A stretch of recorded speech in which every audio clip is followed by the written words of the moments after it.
We're so excited that you're joining us today to learn more about Senate Bill 127, also known as the Aero Act. This legislation incentivizes collaboration between aviation programs, aviation industry partners, and the Commonwealth to grow and strengthen the education and training pipeline of aviation and aerospace professionals within Kentucky. I'm Dr. Leslie Sizemore, Associate Vice President for Workforce and Economic Initiatives at the Kentucky Council on Post-Secondary Education, CPE for short. I'm joined today by four great people who are playing their part to make dreams soar in Kentucky. Kentucky State Senator Brandon Storm, who represents the 21st District, which includes Casey, Laurel, Lincoln, and Rockcastle counties. Travis Powell, our General Counsel and Vice President at CPE. Jessica Fletcher, CPE Program Director, Outreach and Partnerships in the Student Access and Success area. Miles Ferroli, CPE Senior Associate, Workforce and Economic Initiatives. We'll start the webinar with Senator Brandon Storm, who will provide purpose and context for the Aero Act. Following Senator Storm, Travis will discuss regulations and Miles will lay out our implementation plan. We'll end with Jessica, who will give a brief demonstration of the website Futurity to highlight a practical, streamlined way to connect students, job seekers, and employers in the aviation and aerospace industry. This webinar will be recorded and shared on CPE's website. Please note that although we are not doing a formal Q&A during this webinar, you're welcome to reach out to our team after the webinar with any questions you may have. So with that being said, let's get started. Senator Storm, if you would please take the controls. Thank you so much, Dr. Sizemore, and appreciate everyone that's watching today. We're going to talk about Senate Bill 127, the Aerospace Education Reinvestment Opportunity Act. And I wanted to just go over that as a broad spectrum discussion first and foremost. And that's basically the concept, the idea that Representative Ken Fleming and I came up with a few summers ago. And it's really a flagship aviation workforce initiative here in Kentucky that, we wanted to make sure that we had private-public partnerships invested here in Kentucky students. We know that Kentucky is situated geographically within an hour-and-a-half flight, to 3/4 of the nation's population. Kentucky has a more than $20 billion aerospace export economy. And so again, all those things we wanted to play on and figure out how best we can situate, educate, and position the Commonwealth and its students to move forward. And so we came up with this, and I want to give credit where credit's due. Representative Ken Fleming had worked on House Bill 200 a session or two prior to Senate Bill 127, the Aero Act coming forward, and it was more in the realm of healthcare. And so he had put together a framework, and so he and I had started discussing this next summer, since we are the co-chairs of the Aviation Aerospace Caucus, what can we do to help Kentucky in this area? And we literally went from Madisonville Community College to Madison County, Kentucky. We went from Covington to the London Corbin Airport that summer. I went to as many airports as possible. And unlike Representative Fleming, I'm not a pilot. So he was flying some of these places and I would meet him. But anyhow, that's kind of the broad overview of how it became, the Aero Act. One thing I did want to also point out is this didn't come out about, overnight. This came about with many key players. So CPE being one of those key players, because we wanted to make sure that we were trying to create a structured framework that was going to be responsible, that was going to be accountable, that was going to have the resources, the knowledge, the professional abilities to generate reports, generate, mechanisms to make sure that these entities who were going to operate these programs or were going to request this support we're going to be able to do it and show us a return on investment. We wanted to see the data, and so we wanted to partner with CPE in this, and I appreciate you all for undertaking that. We spoke with EKU, Eastern Kentucky University. That's my alma mater, and that is one of the leading destinations for aviation in the United States. And I think they've seen like 140% growth in that program in the past couple of years. We spoke with Moorhead and representatives from there. They have partnerships with NASA. Went to Somerset Community College and Madisonville Community College, which is part of the KCTCS system, and looked at their programs there. Madisonville has a helicopter program. In Somerset, they have aviation mechanics program.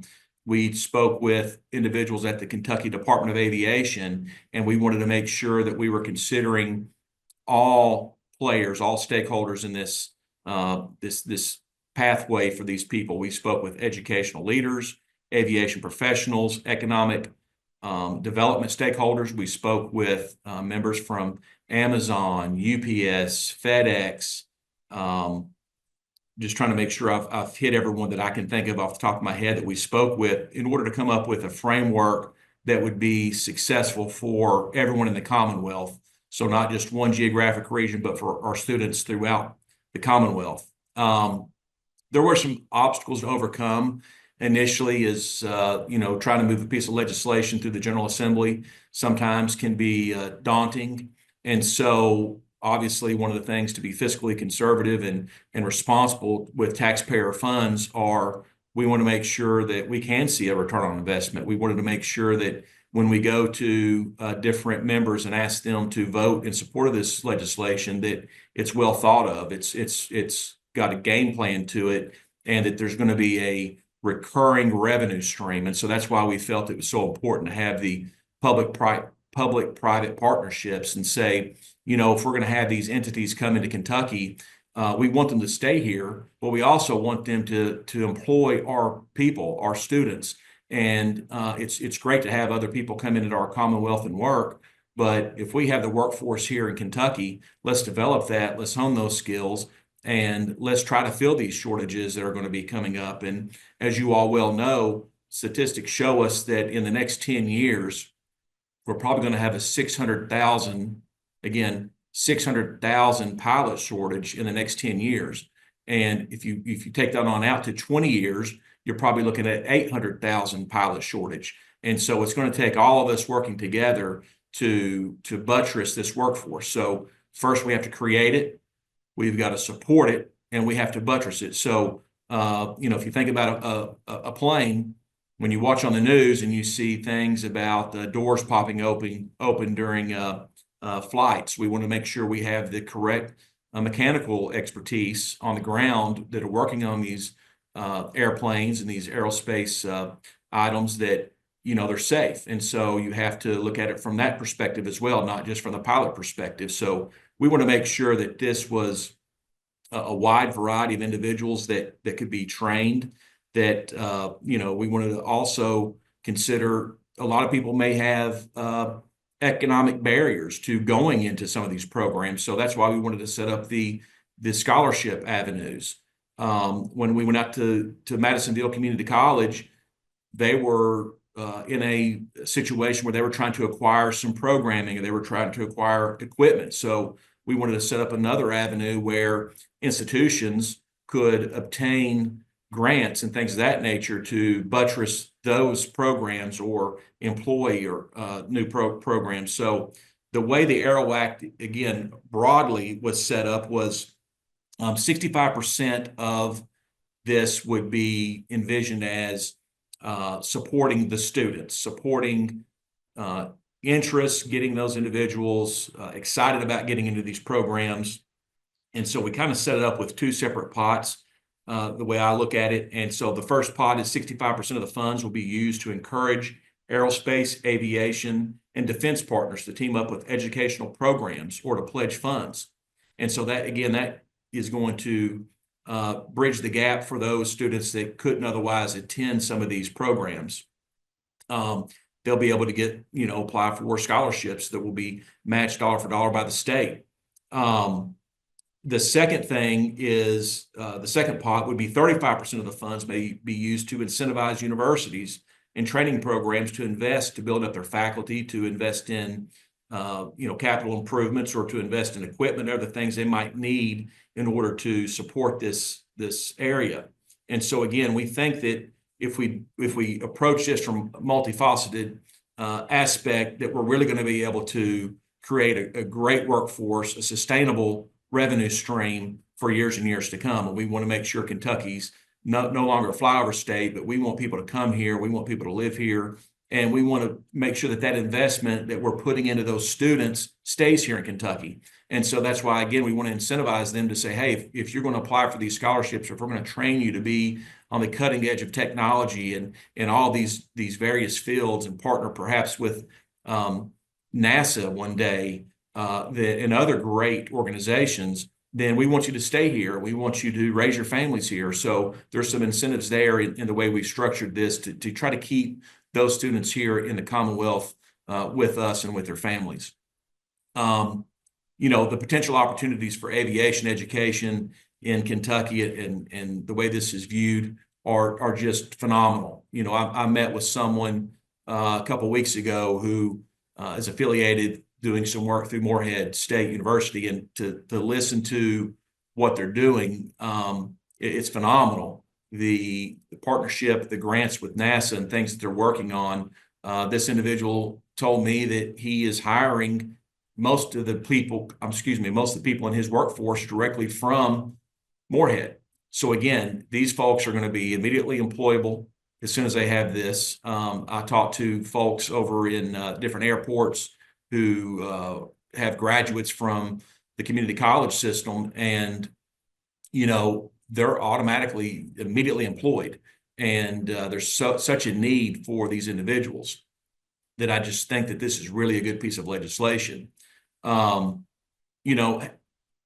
think it can improve, that this act can improve the lives of Kentuckians, is because, these are good paying jobs. These aren't going to be jobs where, you're going to get into this industry and work for a few years and try to go somewhere else. I think the way we've got this structured, the education partners we have that are going to undertake these programs, these training programs, are going to be such that these folks are going to be able to come out with such a high degree and highly regarded background that they're going to be able to go to any of these places I've mentioned. They're going to be able to go to an Amazon or to a FedEx, a UPS at Covington Airport. They're going to be able to go to all these different locations and really get into the workforce.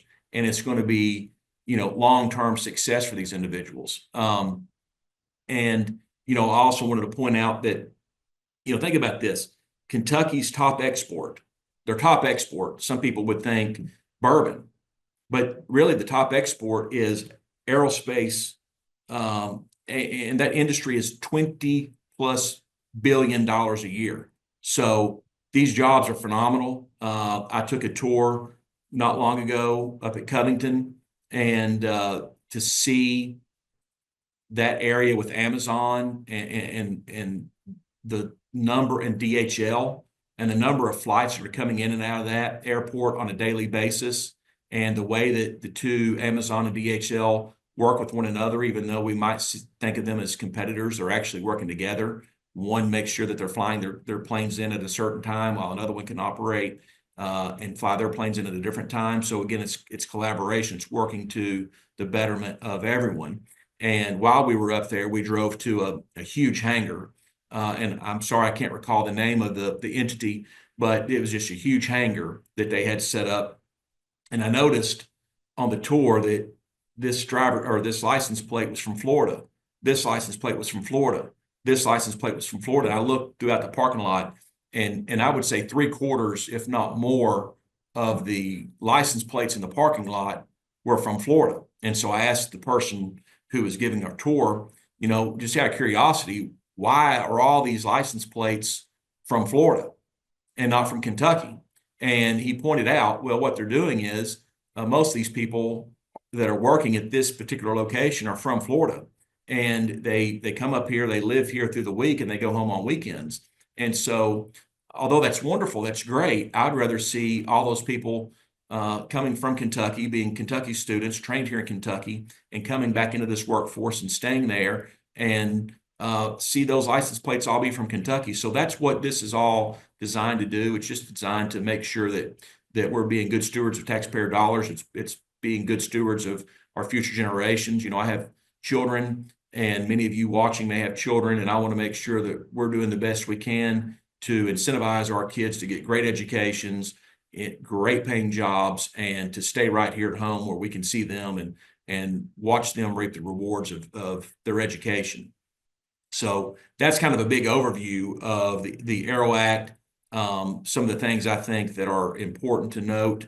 And, you know, there are obstacles that are going to overcome. We're going to have a bump in the road here or there. But again, having partners like CPE, you all can come back to us and show us reports or show us statistics or show us metrics and say, this is working or this isn't working, or these are our thoughts on how to make this program better, or maybe we need to take a scalpel and come up with some new legislation or modify something. And so that's what you know, I appreciate working with you all. It's a you know, you all are the experts in the industry. We basically came up with a schematic and said, hey, this is what we want to do.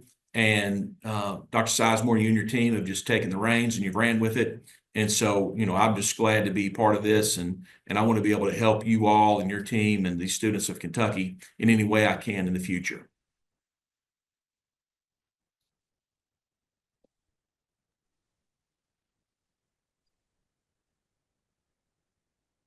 Thank you so very much, Senator Storm, for that great overview.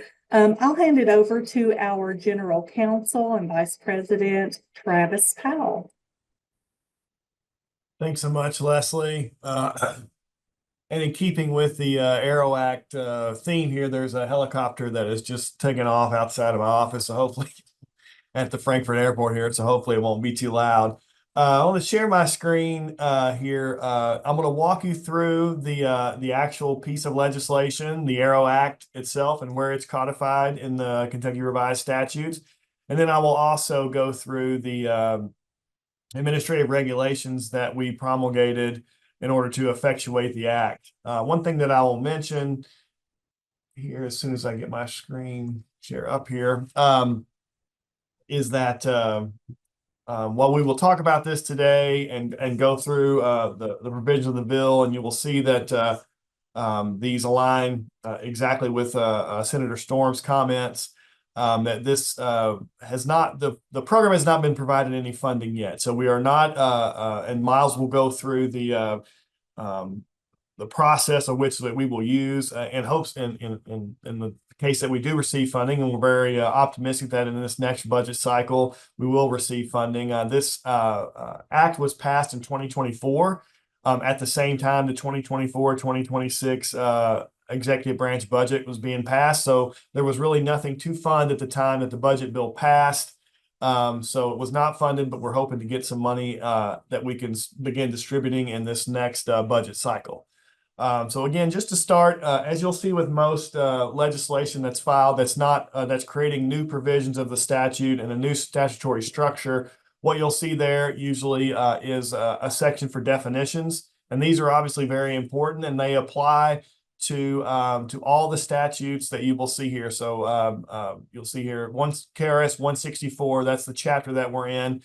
7011, these definitions apply to section 7011 through 7021. So anytime you see the words here, that's these definitions will be applied. And I will go, they won't mean a lot necessarily as we go until we actually go through the statute and see where they're used, but I'll just highlight these a little bit to you. I'll make them a little bit bigger so you can see them a little bit more easily. There is an advisory committee created by statute. And we'll talk a little bit about how that's implemented through this. This advisory committee will help advise on the different aspects of these provisions, and will help make decisions as to which proposals will be funded. My screen is not sharing, I am just told. So I will try again, see if I can get that to work.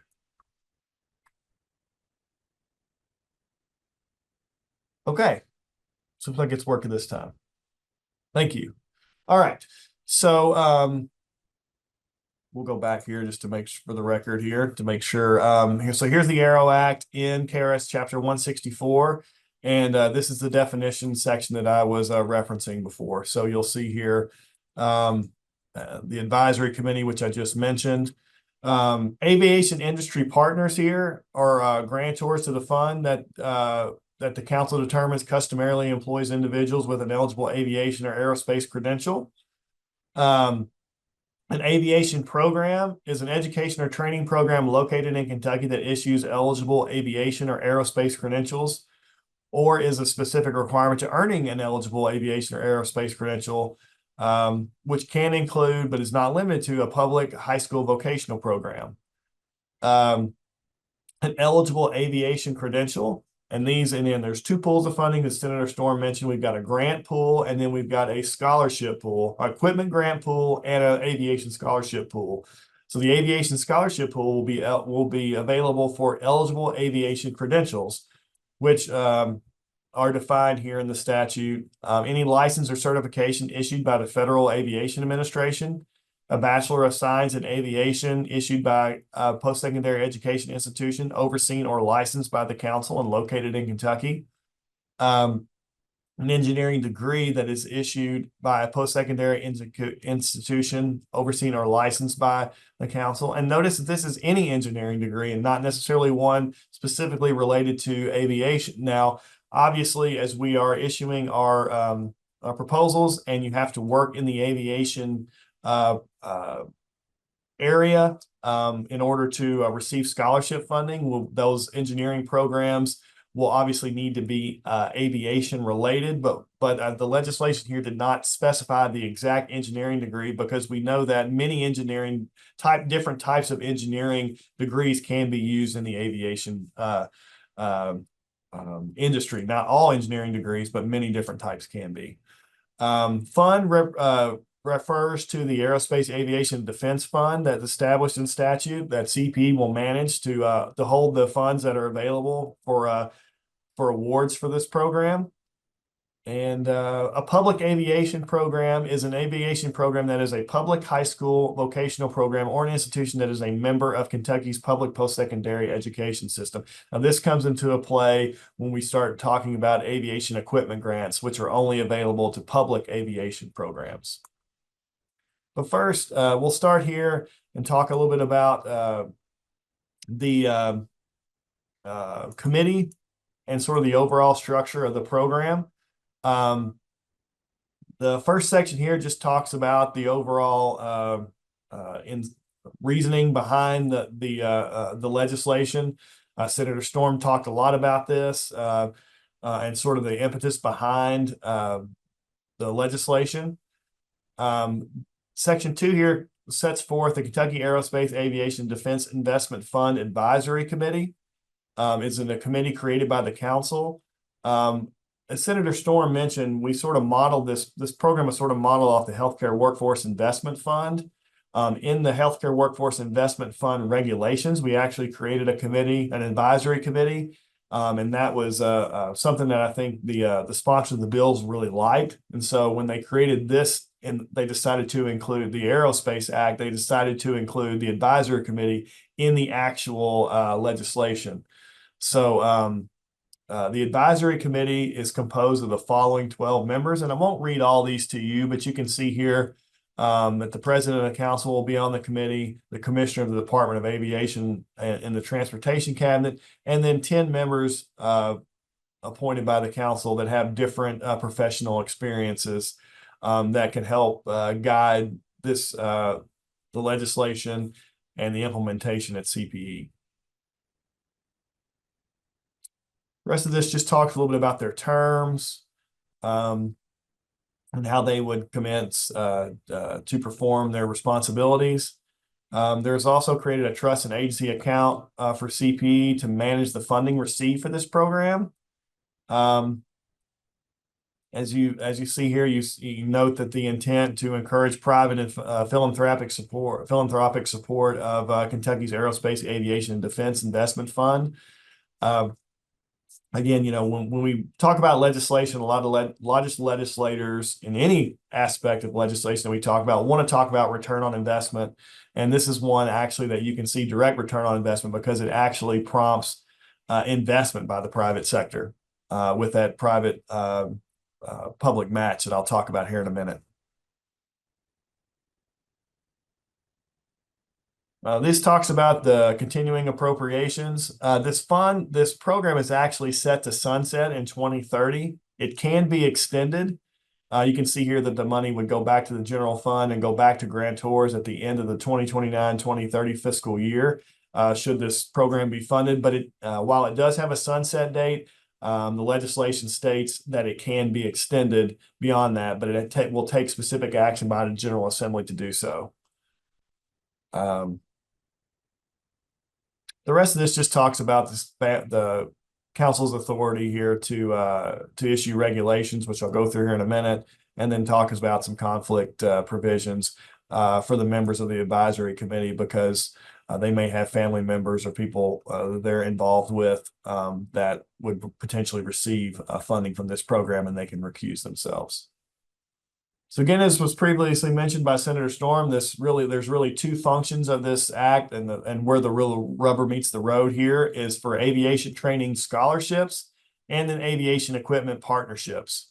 So we'll walk through the scholarship portion here. I'll take you to this statute, and then I'll take you through the regulation that implements the statute. So a council states that the council shall reserve at least 65% of all monies received for this program for partnership proposals between aviation programs and aviation industry partners to provide aviation training scholarships to Kentucky residents. Again, this is just for Kentucky residents enrolled in aviation programs. So this is at least 65%. The other program is up to 35% for the equipment grants. And you'll see that in the next statute, but I bring that up here to say that it at least has to be 65%. So the council can decide to allocate a larger percentage of this funding to the training scholarship program, but it at least has to be 65%. And I think that indicates the General Assembly's intent that these dollars, most of these dollars go directly to students to help them with their education. In accepting partnerships, the council shall collaborate with the advisory committee to evaluate each partnership proposal, determine if the proposal meets the requirements of this section. That aligns with what I was speaking about earlier, and the advisory committee is going to be set up in order to help review the proposals and prioritize which ones will provide the most return on investment and which ones are most likely to be funded. A partnership shall require a written partnership contract between an aviation program, we talked about that definition earlier, an aviation industry partner, and the council. This provision here talks about what will actually be included in the contract. The funds all have to be matched by the General Assembly, at least dollar for dollar, with monies deposited into the fund by the aviation industry partner. So we actually have to receive those funds, see those matching funds from the industry partner before we can enter into the contract, and before those can be actually dispersed to the program. So we have to have that those matching dollars up front. Require the aviation program use all monies distributed to the program for the partnership pursuant to the contract to issue direct aviation training scholarships to Kentucky students who enroll in the aviation program. If applicable to the program, require that the aviation program, the aviation training scholarship application process encourage applicants to complete the FAFSA. That's in order to receive federal financial aid. Not all programs will be Title IV federal financial aid eligible, but the ones that are, we want to make sure and encourage those students to fill out the FAFSA so they can see what other federal dollars that they may be able to receive. So once a program's here in Section 5, once an aviation program entered into a partnership contract, they shall solicit, accept, and review scholarship applications submitted by students enrolled in the aviation program. They may do so in collaboration with the industry partner. So the partner and the actual program, the actual institution that's enrolling the students, can work together in order to determine how those scholarships should be awarded. And the decisions will be final once those scholarship decisions are made. And then the aviation training scholarship issued by an aviation program pursuant to a contract should be made directly to the recipient pursuant to a scholarship agreement. The scholarship can be used for total cost of attendance and not just for tuition.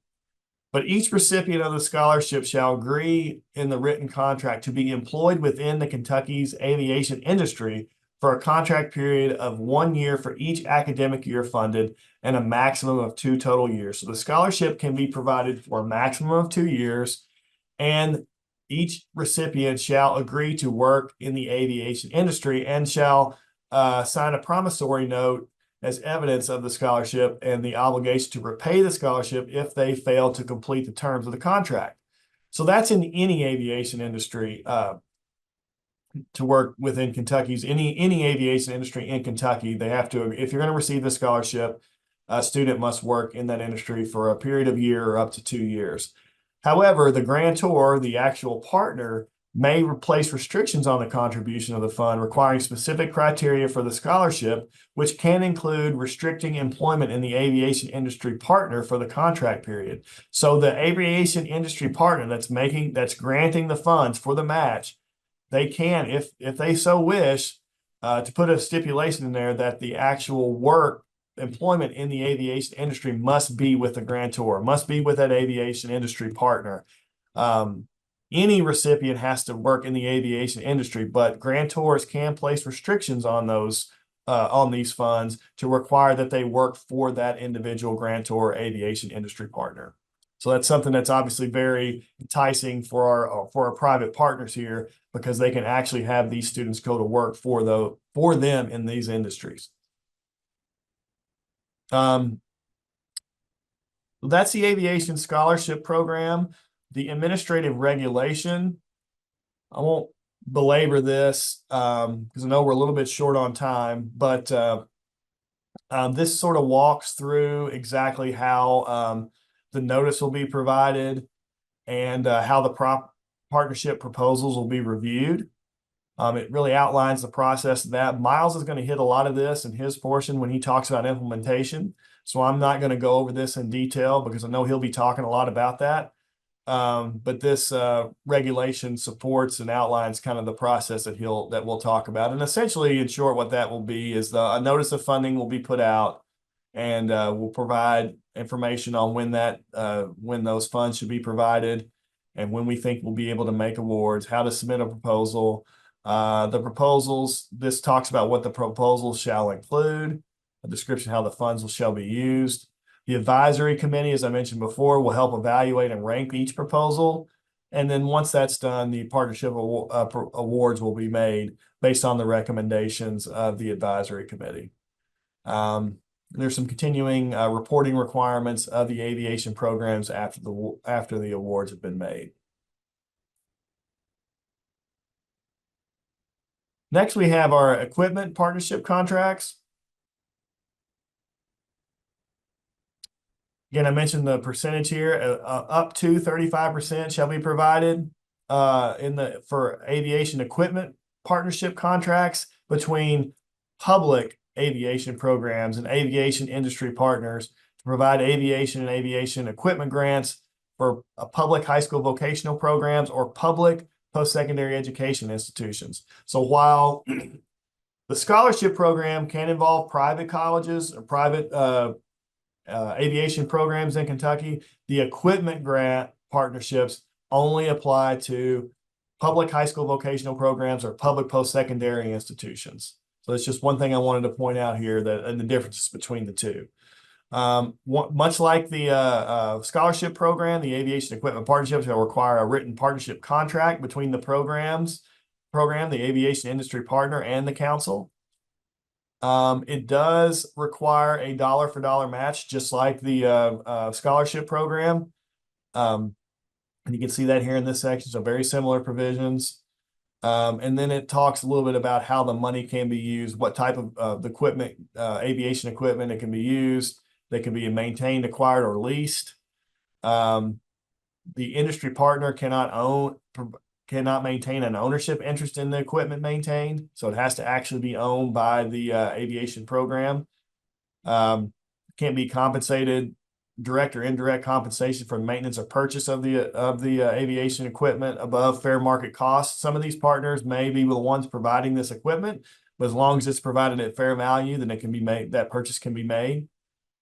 The advisory committee will also help solicit, accept, and review these proposals as well, just like under the scholarships. And this talks about what will be prioritized in making these awards. Section 3.1 here, targeted towards maintaining, acquiring, and leasing equipment used by public aviation programs and high demand aviation credentials, based on the financial advantages afforded to the public aviation program and based on the number of students that would have access to the aviation program. Again, these are the priorities that will be included when evaluating proposals, and they'll create priority to ones that most meet these three items here. Just a note here that the entire amount of the aviation equipment grant is invested in the maintenance. They have to submit proof of this, that it's all used for the maintenance, acquisition, or lease of aviation or aviation training equipment utilized by students enrolled in that program. And just like the scholarship program, there's a companion administrative regulation that talks about the notice of funding opportunities, the partnership, what partnership proposals shall include, the evaluation process by the advisory committee, and how awards will be made. There's some annual, I won't go into detail on this. There's some annual reporting requirements for the Council on Post-Secondary Education that we have to submit as part of administering this program, just to talk about the awards that have been made, sort of give the legislature an overview of how we're doing and what we've been doing with the funds that have been provided.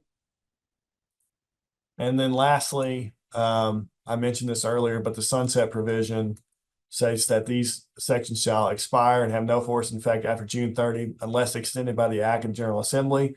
We obviously expect this program, hopefully once we receive funding, to be wildly successful. So we hope that it will continue. Based on the success that we've had with our Healthcare Workforce Investment Fund, we know this process can work. But again, the idea that it will sunset, but I think we'll have a good story to tell by 30/30 and hopefully get this extended.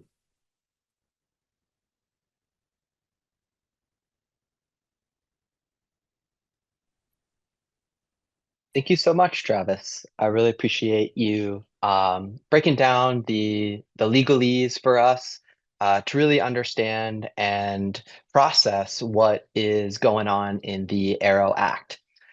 So let me start sharing my screen here.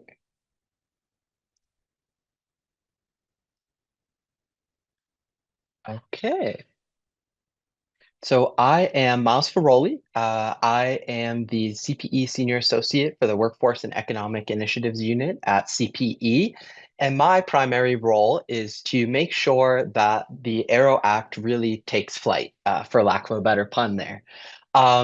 As Senator Storm and Travis have mentioned, the Aero Act is a multi sort of step and targeted approach to ensuring that we have a highly skilled and highly valuable workforce for the aviation and aerospace industry in Kentucky. And my role is going to be ensuring that CPE implements its responsibilities. And I'm sure a lot of you are like, okay, well, that's CPE's role. What am I doing here at this webinar? Well, we're also here to make sure that you understand, as potential aviation industry partners, as potential aviation educational programs, how you can get involved, when you can get involved, and the ways that you can take advantage of the Aero Act. And so the key areas that I'm really going to be focusing on for folks today is the formation of the Aero Advisory Committee, what those priorities are needing to look like, and then the partnership proposals. So with the Advisory Committee, we have a very clear set of criteria that is built into the statute for the Aero Act. As you can see, we already have two folks who are on the committee, Dr. Aaron Thompson, who's the chair of CPE, the agency, and then Mark Carter, who's the commissioner of aviation for the Kentucky Department of Transportation. And so the following 10 advisory committee members will be solicited through a nomination process between June 1st, 2025 and October 20th, 2025. So if you or anyone you think would be a good fit, please feel free to send your resume and a potential interest in the advisory committee. My email will be at the end, and I'd also be happy to answer any questions about the advisory committee. Some of the duties would be serving a 2-year term and attending bi-monthly meetings starting in March 2026, designing some of that criteria for partnership proposals, evaluate partnership proposals, and serve as an aviation and aerospace expert. So again, if you or anybody you know think would be a good fit for this committee, please send them my way. So as we drop into a little bit with the priorities that Travis and Senator Storm have talked about, the two main parts of the Aero Act is really with the training scholarships and the equipment grants. And again, a lot of the language that we're using does say aviation, but it includes aerospace and defense. So we can think kind of as an umbrella where aviation is the umbrella word. And the key with this is that it's trying to reduce financial barriers, especially for these high in demand credentials that Travis went over with the licenses or certifications issued by the FAA, Bachelor of Science in Aviation, any engineering degree, some career and technical education licenses, or other certifications that the council determines to be in high demand through data that we derive through KY Stats and other aviation and aerospace work boards. The second pot is the aviation equipment grants. These go to high school vocational programs and post-secondary education institutions that are our public schools. What's really cool about this is that they are interested in making sure that the money is going to where it is most needed, which is in students' pockets, right? We have a world in which things cost a lot of money, and so the state is willing to put its money where its mouth is by matching partnerships dollar for dollar. And of course, this is contingent on the 2026 legislative session appropriation. And so as just a quick example, if say 10 million were to be appropriated by the Kentucky General Assembly, that would mean at least 6.5 million would be set aside for scholarship matches, and at most 3.5 million set aside for grant matches. So if we get 10 million worth of partnership proposals submitted through the application process, that would be 20 million total. So 13 million total could be dispersed for aviation training scholarships, and at most could be 7 million dispersed for equipment grants. And so that is flexible in terms of how much could be given out for scholarships or grants. But again, it's that at least or up to. With some quick numbers that I ran the other day, that is several hundreds worth of mechanics to get their A&P certificates, their training, and then there could be hundreds of pilots put into the pool because of this act, right? So money is matched dollar for dollar, which is really, really amazing. Now, to get to the sort of nuts and bolts of some of this, the partnership proposal applications must be between an aviation industry partner and an aviation program where the two come together. They write this proposal and they submit it to CPE. The advisory committee evaluates them based on some criteria that I'll show in a second. And then folks will be alerted to whether or not their proposal is accepted. And so a lot of the work that CPE is doing is when we receive the proposals to evaluate them, whereas aviation industry partners and aviation programs need to work together in order to develop and build these proposals to submit. And maybe you're thinking, well, what's the benefit of me joining with a industry partner or with a aviation program? Well, aviation industry partners can place scholarship conditions like employment requirements on potential scholarship monies that you create in this partnership. So saying, if you give X amount of money to a mechanic school, you want first dibs to interview those mechanics, right? Secondly, scholarship recipients will be contracted to work in Kentucky for at least 1 year, right? So you have a guaranteed talented pool of folks who are going to be working for you. And then, like Travis mentioned, they can receive this scholarship for up to 2 years. Now, in terms of the equipment grants, right? We don't want folks being trained on broken down, busted, and crusted equipment. We want them trained on quality, cutting edge equipment so that by the time that they graduate from these programs, they can hit the ground running when they join your program, your office, your exciting work that you are doing in terms of the aviation and aerospace industry. And so, what's to me really amazing is that you're getting a good bang for your buck as well, because the partnership proposals money will be matched dollar for dollar. And just a couple of important dates to point out here in terms of the partnership proposal specifically is June 1st, detailed guidelines about these proposals, June 1st, 2026, excuse me, about these proposals will be put on the CPE website, and that is when the application period will open as well. We're getting in front of you about a year early because we want you to be successful in your proposals. Because they will be competitive, they will be ranked. We want to make sure that you have as much opportunity as possible to get with your aviation industry partner or your aviation program to discuss, really hammer out the details to make sure that you are going to be successful in this launch. And as another point, once we as in the Aero Advisory Committee, solicit these proposals, evaluate them, folks will be notified by August 25th, 2026. Once contracts have been signed between CPE, the aviation program, and the aviation industry partner, that is when money can be dispersed. And that is when the aviation program and the industry partner can work either through the equipment grant pool and or the scholarship pool to then implement what it is that you proposed to do. I won't go into detail about it, but there will be a couple of progress reports that awardees will need to submit by certain dates.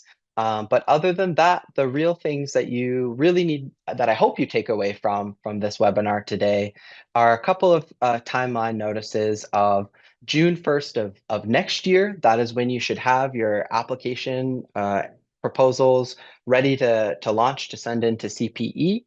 There'll be an evaluation period between July 15th and August 18th of 2026. And then you all will be ready to rock and roll in the following August. Again, just to kind of tie a bow on it, if you or anybody you know are interested in being on the advisory committee, my email will be at the end, and I look forward to hearing from you all. Similarly, as our webinar controller put into the question and answer section, if you have any questions, please drop them in the chat and we will be sure to answer them in a Q&A. And with that, I want to make sure that we have enough time for our lovely Jessica Fletcher to talk about making your connections and the Futurity demonstration. Futurity is an excellent way that folks are going to understand what they can do with their aviation and aerospace credentials. So with that, take it away, Jessica. You, Miles. Excited to be here today and to talk about really how all of these great career and educational opportunities that have been created for Kentuckians can be communicated to our current and future workforce.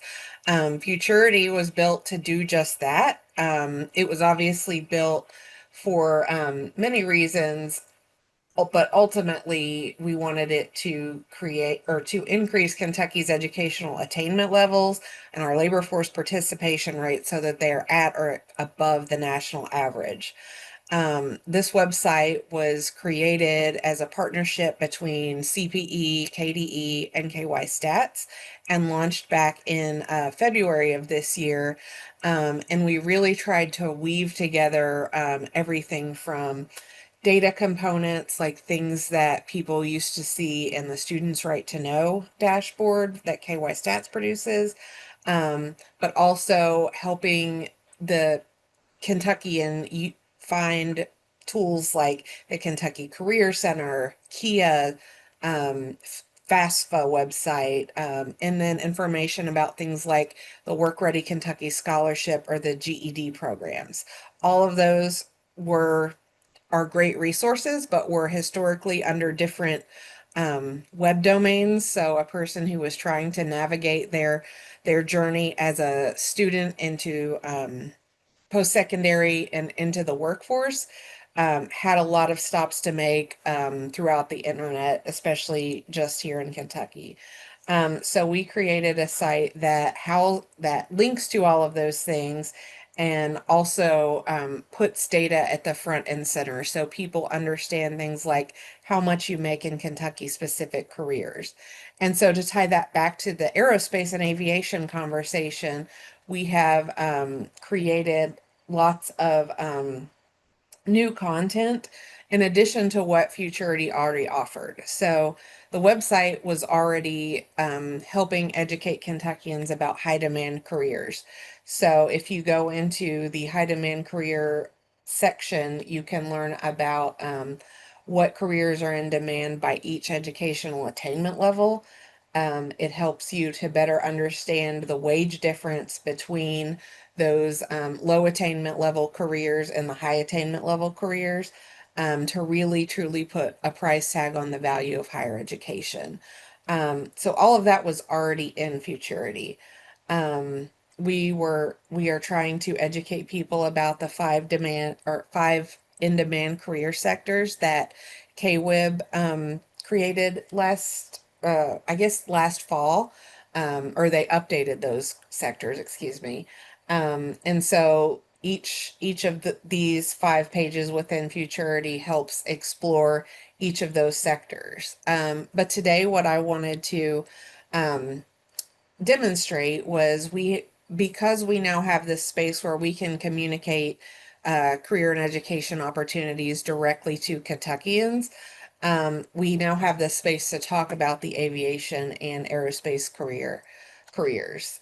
So we have a place where we can kind of tell the story a little bit differently to anywhere from a sixth grader all the way through somebody who is well into their career but maybe looking for a career change.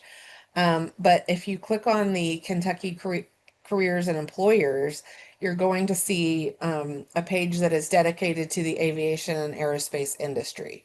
So you will see a selection of different careers related to that industry. You're going to see wage data on how much those careers pay, and that is Kentucky specific wages. And you will also see the education required for each of those careers and the projected employment through 2023. And all of that is Kentucky specific data sourced from the Kentucky Center for Statistics. If you click on that Learn More button, you're going to see information that looks like this. You'll see the job description for that career, the wage range from early to experienced. But one of my favorite pieces is that you will see schools that have related majors. So you can see this particular career has related majors at Morehead, UK, U of L, and Western. Um, in addition to that, you can compare careers side by side.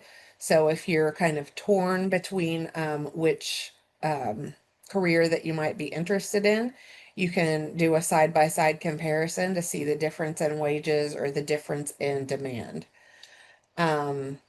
You can also find out which high school is offering aerospace or engineering career pathway through their CTE programs. And you can find out which Kentucky private or public university is offering any majors related to aviation and aerospace. I'm going to go back just a couple of slides and just quickly point out that Futurity has really sparked interest among both K-12 students, college students, and educators across the state. Since we launched, we have had about 19,000 visits to the website. We have done well over 50 demonstrations of the site to Kentucky educational workforce groups. And we are really excited about all of the potential growth that this website can offer as we move into the future. One thing I love to point out is that if just 5% of Kentucky's workforce that does not have a college career credential is inspired by Futurity, you're looking at about 55,000 Kentuckians in the next year who could have a post-secondary credential. So with that, just one more um, blurb to talk about the social media program and overall marketing of Futurity. We're really trying to just educate people about these many different opportunities, drive them to Futurity so that they can explore all of the different careers that are out there. Within the Futurity database alone, we have more than 700 career descriptions and wage information, as well as all of the K-12 and post-secondary information you just saw. So it's a really robust program, but today we're very excited to link it to the aviation and aerospace program. So with that, I will turn it back over to Miles and Dr. Sizemore. Thank you so much, Jessica. And thank you to all of our presenters for sharing your thoughts, your perspectives, and your understanding of the Aero Act and ways that we can in Kentucky maximize its potential. In terms of next steps, on June 1st of 25, we will start soliciting our Aero Advisory Committee members. So these committee members will be instrumental to the success of partnerships who aim to make dreams soar in Kentucky. So there are very specific criteria for those members that are set forth in the statute.